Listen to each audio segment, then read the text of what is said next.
With a 20% pick rate, Thresh is by far the most popular support. And why is that? Because you can do the coolest plays, of course. So today we take a closer look at the Madlife hooking.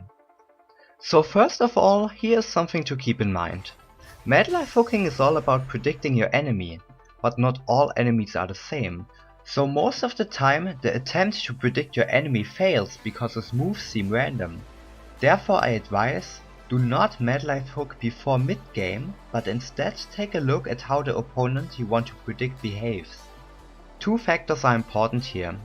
First, how quickly do they react when you hook? This also includes if they use their dash in the first place.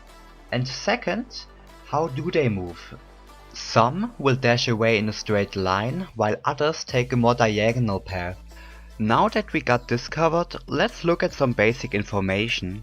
Thresh's hook has a range of 1100, a hitbox of 70 and a speed of 1900. So casting the spell consists of a set 0.5 second cast time and the time while the hook is mid-air, which is another 0.58 seconds. To demonstrate the Madlife hook, let's take an Ezreal for example. One thing to keep in mind is that you are more likely to hit if you are somewhat close to your opponent. Being away from Ezreal not more than 625 units means that you could theoretically always hit. This obviously doesn't account if there's a wall which will block off his escape path.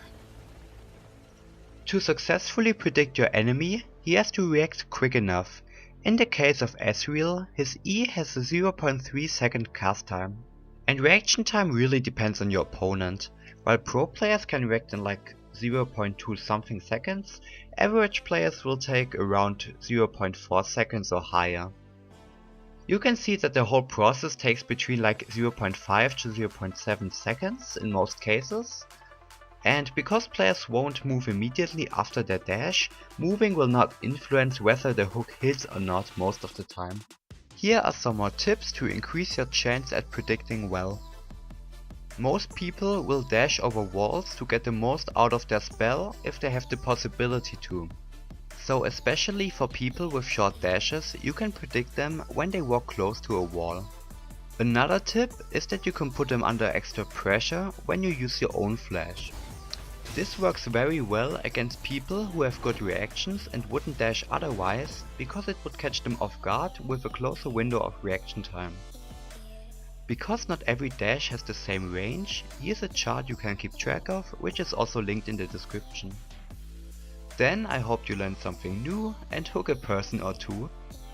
But seriously though, thanks for watching, and if you want to see how good Rageblade now is, I recommend you guys to check out the previous Morraton's math.